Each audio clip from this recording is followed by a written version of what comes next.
She was only the rookie traffic officer until the police chief saluted her first. She could still feel the late afternoon heat pressing down, the sun's glare infectious on the windshield as she eased her patrol car to a stop at the intersection of Maple and Fourth.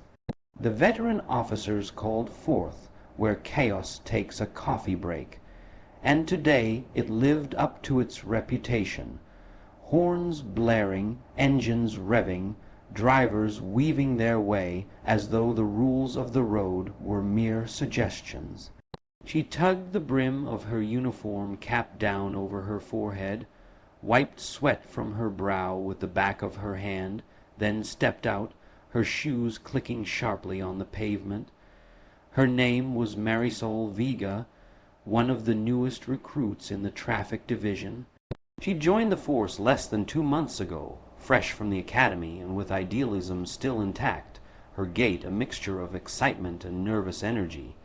The uniform felt crisp and heavy, the star on her chest bright. She knew her job: ensure order, issue citations, keep people moving safely. But today, amid the cacophony, she felt tiny, an ant among giants. She unfolded her neon traffic vest, did a quick scan. The light above the intersection turned red, a dozen cars still barreling through. She raised her hand, the signal climbing upward, ever so graceful, blocking passage. A beat-up sedan screeched to a halt, tires squealing. The driver leaned on the horn anyway. She stood her ground, voice firm. "Stop," she said, not loud, just loud enough. The driver glared, rolled down the window. "Officer, what do you think you're doing? The light's green in my lane. I've got places." She held up a hand. "Step out, please." Her voice, though new, carried enough presence to give pause.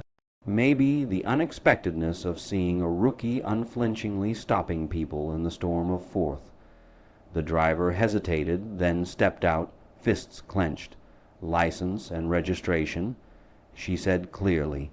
He muttered. She took both documents, scanned them, the driver's face red, sweat trickling at the temples. She pocketed the papers, reached for her ticket pad, but then a shout broke from across the intersection. A child, no more than 6, had tumbled from a bicycle, wheels entangled in the spokes, crying, lying still. The traffic snarled worse now as drivers gawked. Some tried to move forward, others just rubbernecked.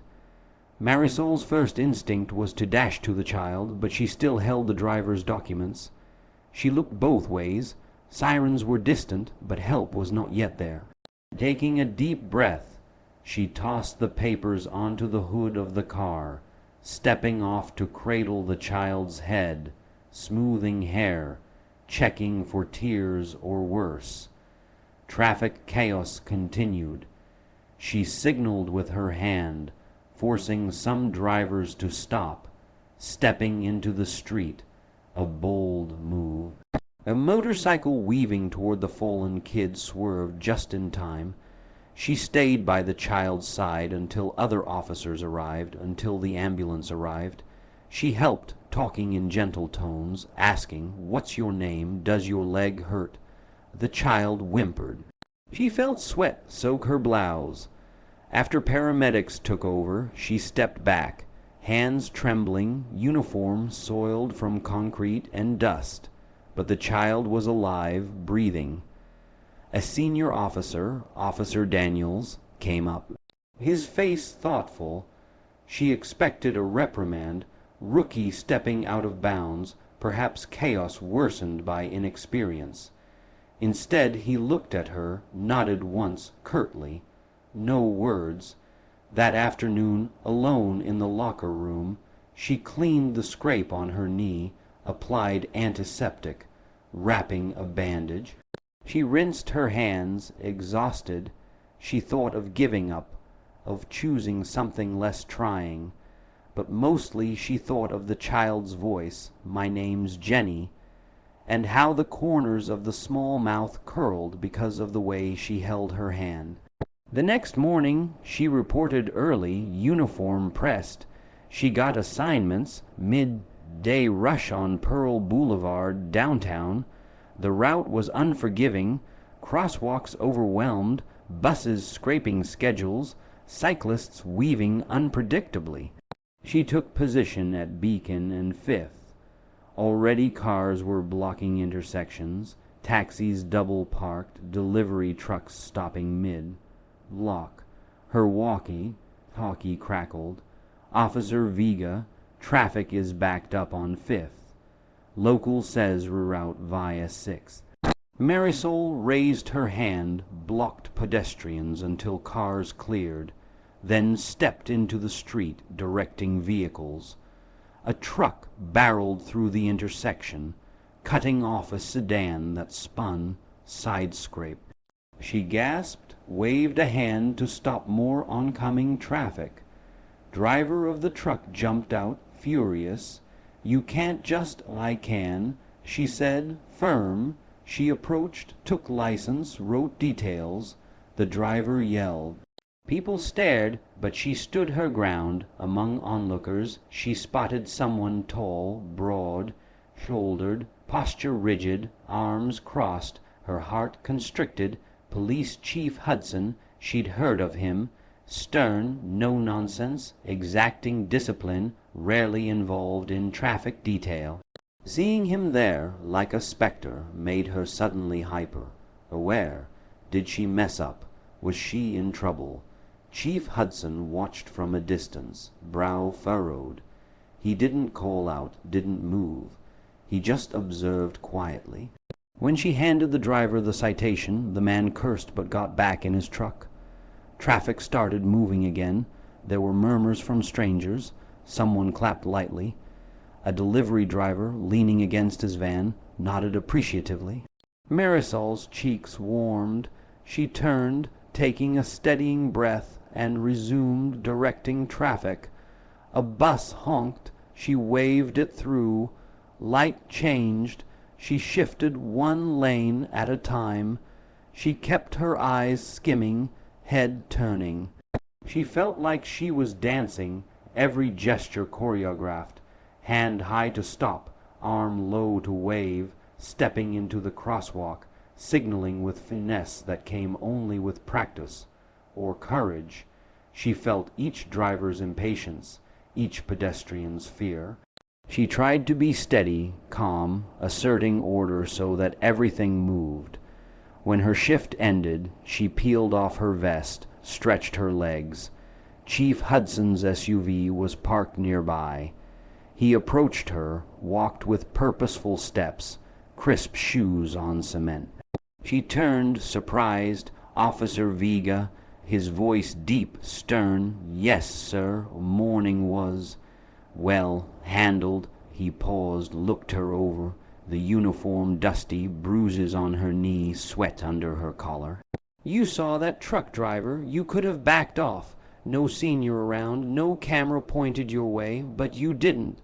Her heart pounded. "Yes, sir," he nodded. "That's courage and professionalism. I want you to understand. This division depends on people who do not back down when others expect them to. Today you didn't." Marisol swallowed. "Thank you, sir." He extended his hand. Drooping pride welled inside her. She reached out, hesitated. Never had she shaken hands with the chief before. He shook firmly. Then, to her utter surprise, he straightened, raised his hand in salute. Marisol froze a moment. Public salute from the chief to the rookie. It felt surreal, honorable, humbling. Her eyes tracked the salute, the rigid camp of his hand, the respect in his posture. Then she responded, crisp and sure, returning the salute. A silence stretched. The spectators. Other officers finishing their shifts, traffic clerks, passers by stared, their mouths a little agape. Chief Hudson dropped his salute. "Keep up the work," he said. "You've got potential. I'll be watching." And with that he turned and walked away toward his SUV. Marisol stood still, heart hammering, mind whirling. For a moment she felt larger than her uniform, her role. The weight of responsibility, yes, but the affirmation, too. Over the next week, things shifted. She no longer felt quite invisible.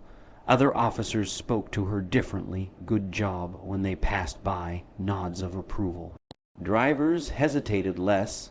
They saw her, they respected her. Parents crossing the streets noticed how she paused, etching lines into her baton to ensure their children crossed safely. Pedestrians smiled. Still, every shift brought new challenges. One evening she was posted at the intersection near Horizon High School, timing of school dismissal. Kids in purple backpacks, scooters, bikes. Traffic backed up 2 blocks. Parents double-parked while loading children. Motorcycles squeezed through. A sedan reversed abruptly. Glass shattered, horns erupted. A boy on a skateboard rolled off the curb, plunged into the path of a turning car. Marisol sprinted, diving between cars. She shouted, "Stop!" The driver slammed brakes, wheel inches from the boy. She scooped him up, unhurt but shaken. The parents rushed, voices loud, fists shaking. She stayed calm. She checked his arms, asked whether his board hurt him. No broken bones, no cuts, just bruised pride. She guided him to the sidewalk, left the flowered backpack in place. The car driver, still inside, shaken. His wife, passenger, emerged, tears in her eyes. She apologized. She helped him gather his things. She let them go, fielding questions, pointing them toward the school nurse. Later, when things quieted, she leaned against her patrol car, breathing deeply, sweat dripping off her temples, uniform sticky. A teacher approached, Officer Vega. The teacher said quietly, "Thank you." She shook her head. "Just doing what I'm supposed to." Teacher smiled, "No, you kept someone's child safe." And with that, she walked away amid the flow of students. That night, she scribbled notes in her journal in the small apartment she shared with her younger sister, Luna. She wrote, "First rescue, heart racing, legs trembling, but I did it." She thought back to the chief's salute. It replayed in slow motion, firm stance, hand raised, sunlight glinting off his badge. She let those moments anchor her.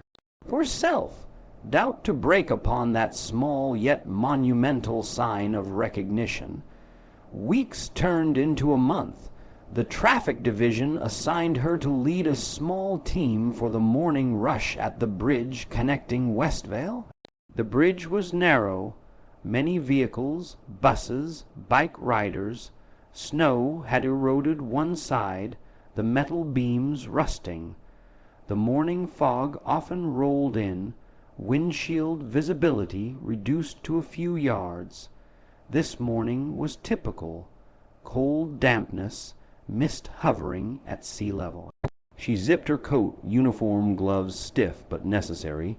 She watched headlights ahead, creeping off the bridge. A bus stalled mid-span. Cars behind screeched, tires spinning on moisture. Someone honked. A cyclist swerved into the guardrail. The cyclist fell, chain broken. The bus driver leaned out, staring. Drivers behind inching forward, going off. Grad. One car tried to overtake. Marisol sprinted toward the stalled bus as her team formed up behind her. She blew her whistle, blocking traffic both directions, raised arms, her voice commanding even through the fog. Hold. Stop both ways. She spotted a woman leaning over the cyclist, phone to ear. Marisol knelt. "Are you okay?" She assessed the cyclist's leg. No bones protruding, but swelling. That was enough to warrant waiting for paramedics. She assigned roles, one officer to warn traffic approaching from west with flares, another to guide drivers east. She stayed with the cyclist, calm, checking pulse, reassuring. She asked, "Do you need me to call someone for you?" The cyclist, a college student, nodded. The fog thickened. Horns created a low rumble. A truck approached at speed, unseen until close. Marisol shielded the student with her body, turning, waving a flashlight. The big truck slammed brakes, tires squealing, sliding, stopping inches away. Driver behind, hands trembling, her boots gripped icy metal.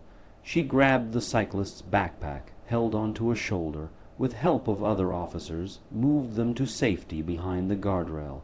As traffic backed up 50 yards, people inside cars stared.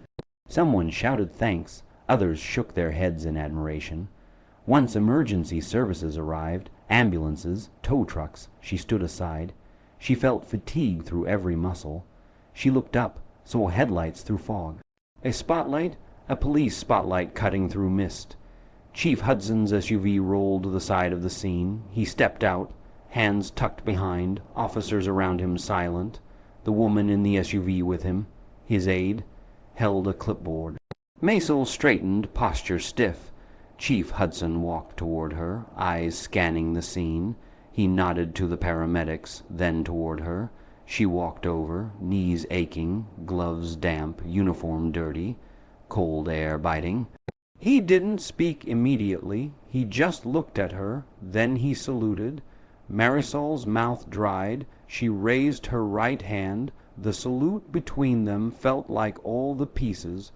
Weeks of hard mornings, danger, uncertainty, assembled in that instant. Chief Hudson's face stern but eyes softening. Behind him other officers stood, silent respect on their faces.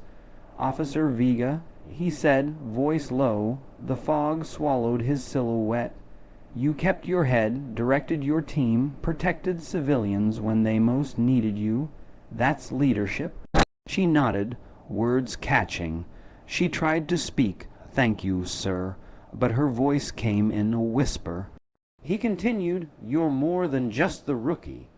You've earned the trust of this department. I want you to consider being a supervisor of the morning team. Report to Lieutenant Cheng tomorrow for details.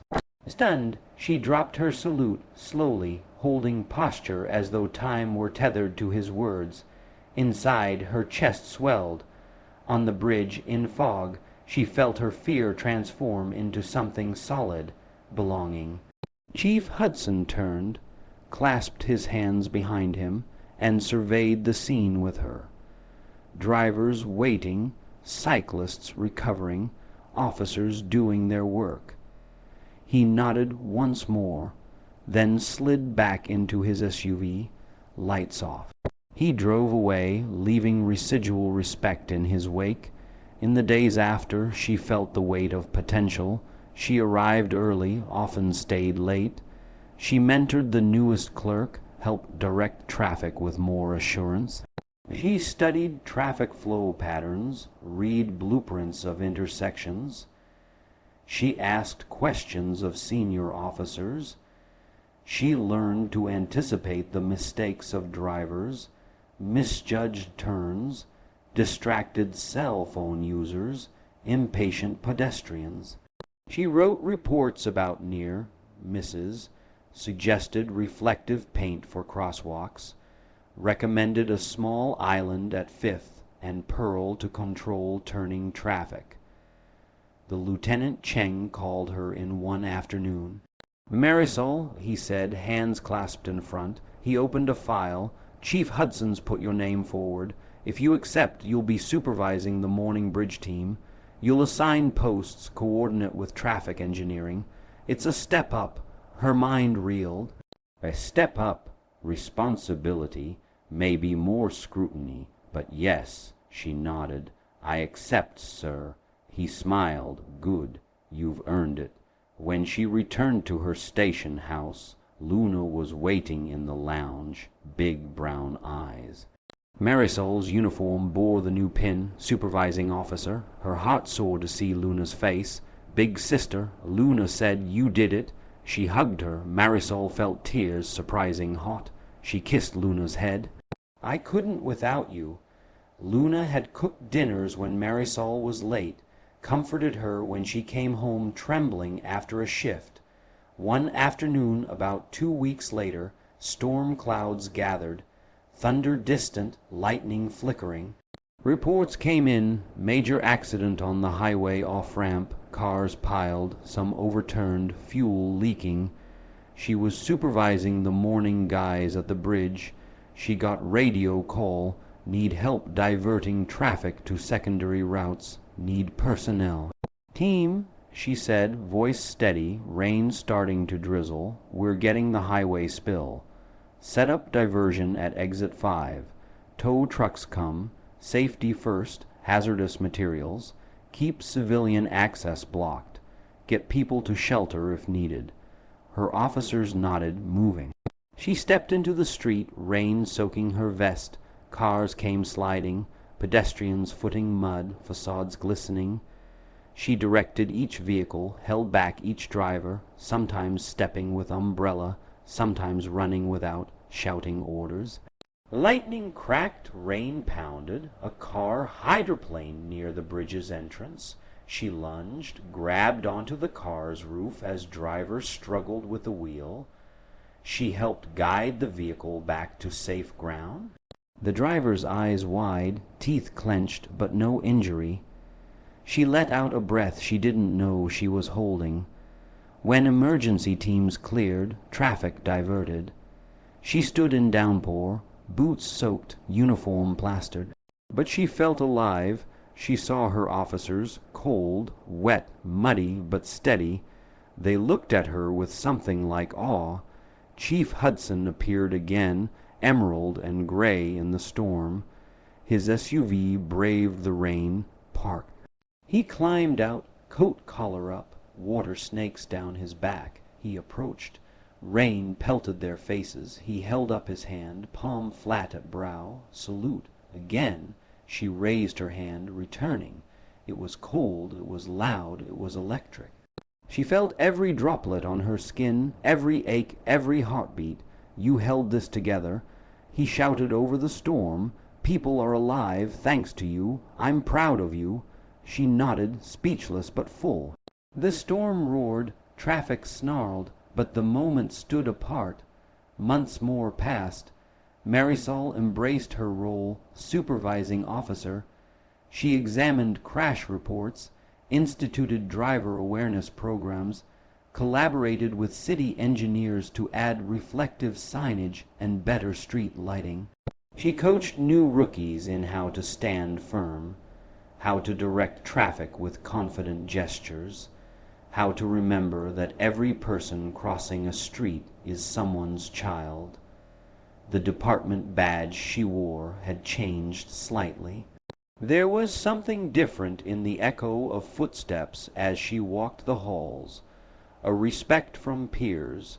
She still got moments, a driver swerving, a parent pulling child behind. She still felt the rush, the fear, the triumph. One night, she visited the city's memorial wall with her sister. Names of officers who died in duty, names of citizens lost.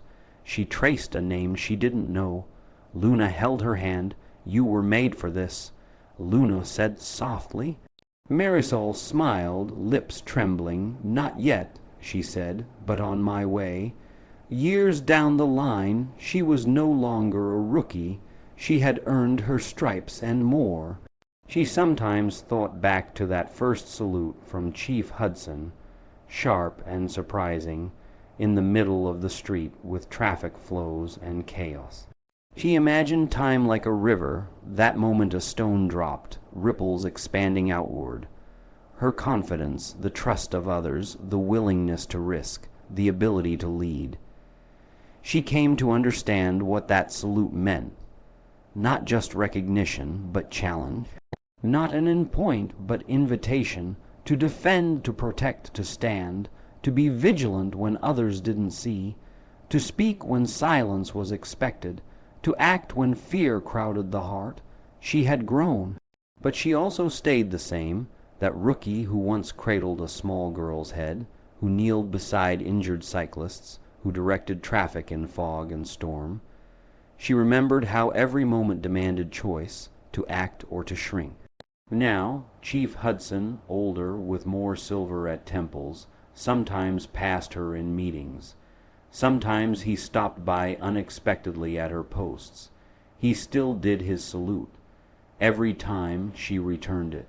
Not out of habit, but because each time she wanted to feel again that sudden hush in her chest, that recognition, and to remind herself she held to purpose. Years later, Chief Hudson retired.